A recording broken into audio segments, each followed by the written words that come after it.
going for a new chapter, that is gravitation. So far we have done Newton's laws and one-dimensional motion, and after this gravitation we will be just going for the recap of all three chapters. Then we will be proceeding. So what is gravitation, if I am asking? So generally you people think about earth only, that we think that when there is gravity, that means earth is concerned. But actually gravity is not that thing that it is only concerning earth. Gravity is acting on any of the objects, any objects. It is not only the celestial objects. If you are just going for a chalk and duster, so the force of gravitation is acting over there also. And the force of gravity is always the attractive force, always attractive force. That is, then this is also one difference between the gravitational force and electrostatic force, gravitational force and force of magnetism. So when we are just going for, and we all know that Newton just accidentally witnessed a fact that one apple is drawn by earth, and the question came to his mind that why the apple is getting dragged towards earth, and the sense of gravity came out of that only. Now we all know that the law of gravity is coming from Newton, Sir Isaac Newton. He just gave the statement of the law of gravitation. Now what is the statement of the law of gravitation? And so many times I told also that whenever you will be just going for any law, you have to go for the law word by word. Now what is the law of gravity? It states that the force of attraction between any two objects of this universe, means it is concerning the celestial objects also, and also the objects which we just see in our day-to-day life. The force acting between the two objects is directly proportional to the masses, to the product of their masses, and inversely proportional to the square of the distance between them. Now just I have told that the force of gravity is proportional to the product of the masses and inversely proportional to the square of the distance. Now the question comes, what is directly proportional and what is inversely proportional? Directly proportional means, suppose two things, it is like that, if one is increasing and the other is also increasing. So if the two things are related like that, then we can say that they are directly proportional. Suppose up to a certain age, your height is getting increased with time. So we can go with that height is proportional to age. That means up to a particular age. Suppose you are just growing, your growing age is up to 16 suppose. So up to 16, if you are just going for that, your age is directly proportional to your height. So this is directly proportional. But if it happens that if one thing is increasing and other thing is decreasing, then we can say this is inversely proportional. And if our that is age is increasing, then the duration that we will be living, that is decreasing. If our, suppose the average age of a person is suppose 75 years. Suppose he is 60. So how long he will be surviving? Generalizing, if the case is generalized, then we can say he will be surviving for 15 years. Now if his age is 70, how long he will be surviving? He will be surviving for 5 years. So what we can see? We can see that if age is increasing, then the duration of living, then it will be decreasing. So that is inversely proportional. So if one thing is increasing, then if other thing is decreasing, then we can say that to be inversely proportional. So what I have told, that the gravitational force is directly proportional to the product of the masses. That is, if we are just going for a chalk and duster, so masses are very less. But if you are just going for earth and sun, so obviously the masses are quite more, is quite heavier. So in that respect, so force is proportional to the product of the masses. Not only this, there is another thing also, and that is the it also depending on the distance of separation. Now, if you are just going for a chalk and duster, so the distance is very less. Suppose we are just placing both the things on a table, but if you are just going for earth and sun, so it is quite much more. So it is inversely proportional to the square of the distance. Now, if I want to write it on a paper, and if force is F, then what we can say, F is proportional to M1 into M2. What is M1 and what is M2? M1 and M2 are the masses between which we want to go for the force of gravity. And F is proportional to 1 by R square. Now what is R?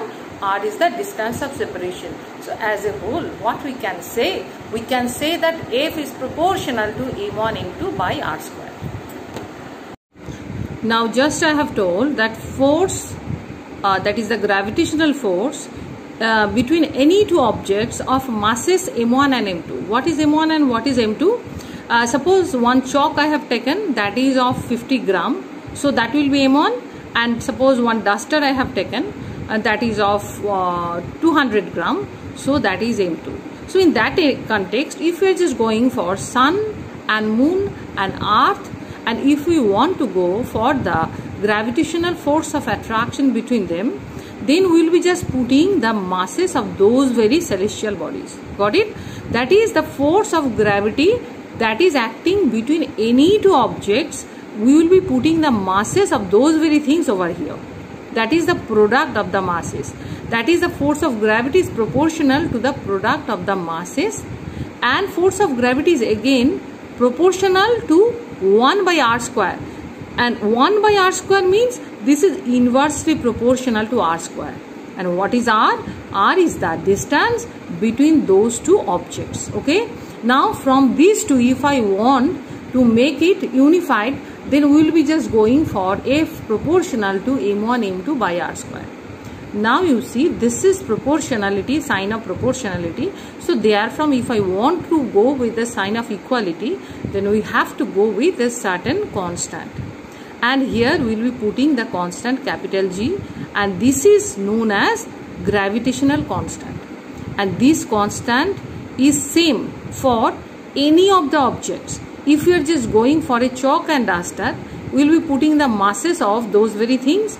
We will be putting the distance of separation between those two things, and this is the constant, the value of this I will be putting over there. And if I want to have the force of gravity between earth and sun, then also we will be putting the masses of earth and sun over here, and we will be putting the distance, square of the distance between these two celestial bodies, but this G will be same. So why I am giving those two examples? Just to make you clear that with different bodies, this G will not be changed, and this is having a constant value. And what is this? 6.67 into 10 to the power minus 11 Newton meter square per kg square. Now this is the unit. Now if the question comes to you how the unit comes, you can also derive any of the units if the rest of the thing is known. How? You see, we have got the relation F equals G M1 M2 by R square. So therefrom we can separate G. So if G I want to separate, then R square by cross multiplication also you can go for. R square I will be taking in the numerator, and M1 M2 will be going for the denominator. Got it? You just go by yourself. That is, you do it with pen and paper, and the things will be clear to you.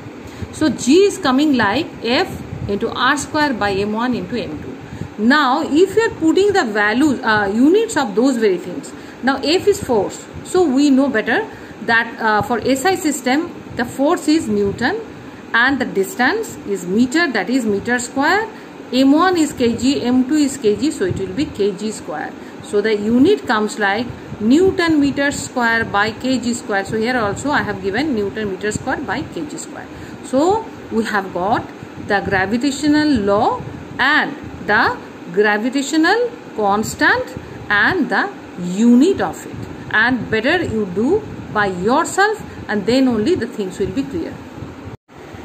Now suppose we are considering earth. So we all know that anything and everything on this earth is getting dragged by the earth itself.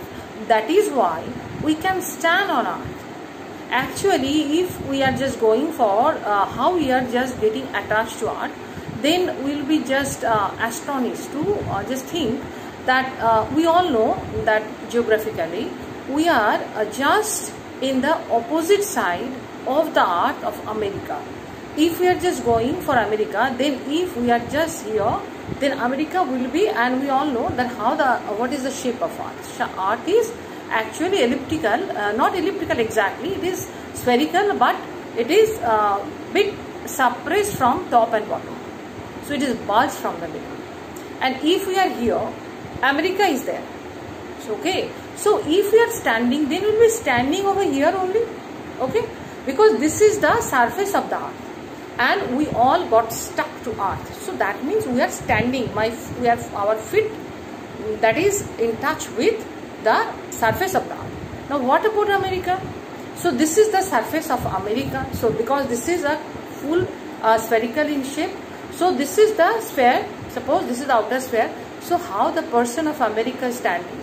So they are standing like this. So their feet is also touched to the ground. That is the surface of earth. That means our head is also hanging and their head is also hanging. Because that is, there is, inverse means what? That is, there is a big empty space. So our head and their head both are hanging. How is it possible? That means we are getting attached to earth. That is, earth is dragging us. Now why earth is dragging us? Due to the gravitational force. Now earth is dragging us, but how we can just make, how do we know that by which force earth is dragging us? That also we can have by the Newton's law of gravity. Now if we are just considering that our mass is, suppose any object we are considering and the mass is m. And what is the mass of the earth? Suppose we are considering that to be capital M. So the two bodies of mass small m and capital M. Now if we are just on the surface of the earth, does it mean that there is no distance between the earth and us? No, it is not so, because the earth is even, that means the shape is quite even. And if the shape of the body is symmetric, and especially for spherical shaped objects, for a symmetric spherically shaped object, we can consider that the whole mass is concentrated at the center. So in that case, we will be considering that the whole mass of earth is at the center of the earth and we are on the surface of the earth. So what is the radius of the earth? Let us consider that to be r. So what is the distance of separation between us? That is capital R. Now we have got one object of small m. The earth is having mass capital M and the mass is concentrated at the center. And what is the distance between the object and the earth? That is the concentrated mass, that is r. Okay, so all the three things we have got, and already capital G we know, because that is what? That is a constant. So can I write now the force of attraction of earth on that very body of mass m which is on the surface is capital G, capital M, small m divided by r square. Suppose this sphere, this is earth. This is representing earth, okay? And this is this object of mass m over here. And what is the mass of earth? This is capital M. And what is the radius of earth? That is capital R. And as because earth is spherical in shape, so we will be considering that the whole mass of earth is concentrated at the center. Now the mass is here and the mass of earth we are considering to be concentrated here. So what is the distance between them? It is capital R. Now if you are just going for Newton's law of gravity, then what is the force of attraction between them?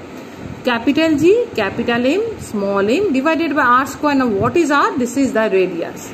Okay. Now one more thing is there. What is this? There is another thing, weight. Now what is weight? we all know that we can express weight by mg. Now what is m?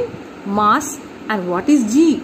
That is Newton's law. From Newton's law we know that that is from the concept of force also we know that whenever a force is acting on a body, there will be acceleration, because already we have got the expression like force equals mass into acceleration. Now we are saying that earth is dragging something towards it by a force. That means it must be accelerated. Now what is the acceleration? This is g. So what is the force acting on a body due to earth's pull?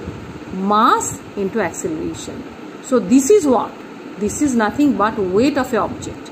Now if we are just asking, if you are asked to give the definition of weight, then we can say that weight is that very force by which earth is dragging something towards its center, and mass is getting more means weight is getting more.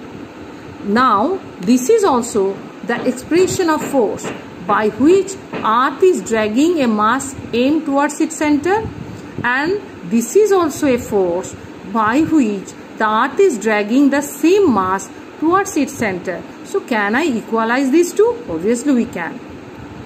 Now gmm by r square is coming like mg. So if m and m is cancelled out, then g is coming like capital G capital M by r square. Now what is this? This is nothing but gravitational acceleration. Gravitational acceleration is having the specific representation by G, M and R. Okay, so this is gravitational acceleration. And one more thing, and this is a very important thing, that there is all the things are constants. Capital G is a constant, M, that is the mass of earth, is constant, and R, the radius of earth, is also a constant. That means small g, that is the gravitational acceleration, is also a constant. And that is why we all put the gravitational acceleration like 9.8 meter per second square, or generally we can put that to be 10 meter per second square. For anything and everything we put this thing. So this is the derivation by which we can say that the gravitational acceleration is same for any objects on this earth. Just what I have discussed, this is conceptually very important. What I have discussed that and what I have proved, and that is a proof also, that small g, that is the gravitational acceleration for everything, is same. So if the question comes, suppose from a multi-storied building, two objects are dropped, or two things, that is one coin and one feather is dropped. Now which one will be more accelerated? Gravitational acceleration is more for which thing? Then you may be thinking that the feather is very lightweight, so it will be coming later, so acceleration is less for it. No, the acceleration will be same for both the things. But as because feather is very lightweight, so the obstruction will be coming more by air. And if the air obstruction is more, then it will be coming down less. That is, if we can do this experiment in an empty space, we can see that both are coming down by the same time. And if the question comes that if two body, one is lightweight and one is heavyweight, is dropped from the same height, which one would be more accelerated? Then your answer only will be not that thing, that it will be having same acceleration. And if I am saying, if I am asking, and if the question is over there, like you justify your answer, then you have to go for this derivation what just I have done. By derivation you have to show that both are having same expression, same gravitational acceleration, and you have to draw we have to drag with the expression of small g, which is coming like small g into capital G into capital M divided by r square. And you have to say, as because all these things are constant over here, and if we are putting the constants, then we can see that it is a fixed value, and that is 9.8 meter per second square. So the gravitational acceleration for any objects on earth will be same. So I think you have understood what I have told, what I have derived just. In what I have derived, once more I am recapping that F is coming, that is the force of attraction by earth on the object of mass m is coming in two ways. First case, how we are getting? We are getting directly from Newton's law of gravity. And what is this? F equals G capital M into small m by r square. And where from it is coming? It is coming from force equals capital G capital M G into small m1 m2 by r square. Here instead of m1 and m2 we are putting capital G and capital G to capital M into small m. So I think you have understood that how capital G capital M small m by capital R square has come.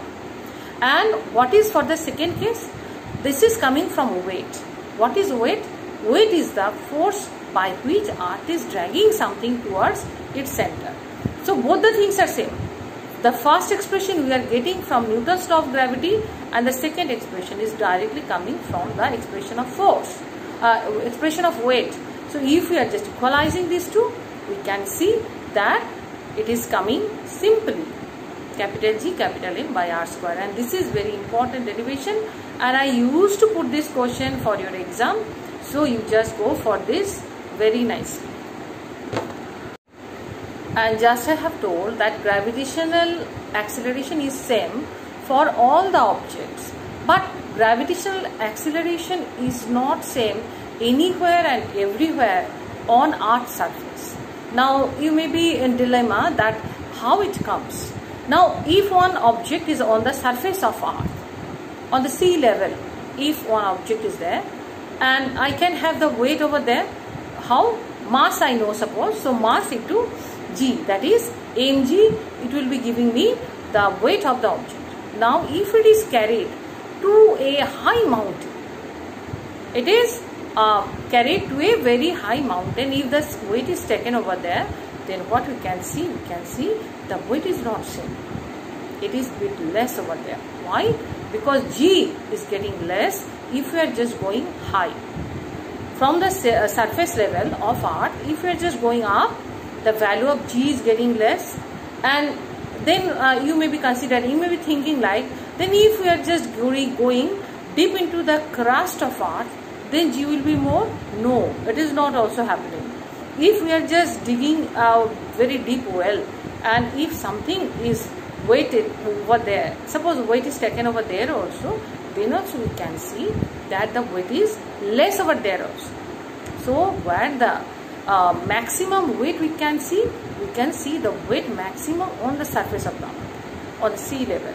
And if I am just moving up, then also the weight is decreased, and if I am moving down, then also the weight is decreased. And one more important thing is that suppose we are just going for the shape of the earth, then which radius is more, on the equator or on the pole? And how the shape of earth is? Just this is bit bulge, no? It is flattened from the top and bottom, and it is bulge at the middle. So from the center, if we are just going for the radius, so the equatorial radius will be more than the pole radius. So this radius is less and this radius is more. Now if the question comes, if an object is taken from equator to pole, from equator, there it was, now it has come here. So how the mass and the weight of the object is getting changed? So mass will not be changed, because mass is what? It is not depending on anything. It is the matter inside, so it will be same only. But weight is depending on gravitational acceleration, so it will be changed. And how it will be changed? You see where the R is more? R is more on the equator. And what the expression of gravitational acceleration is? It is capital G capital M divided by R square. So if R is more, G is less. So G is less on the equator and G is more at the pole. That means the object, the weight of the object will be less on the equator and it will be more on the pole.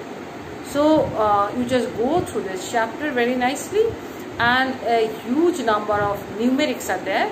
So you have to solve those very numerics. So I'll be giving, first of all, you just study this, and I'll be giving very, that means easy type of numerics first, and then if you can solve it, it's okay. Otherwise I'll be just discussing all those very things, but first of all you study it nicely.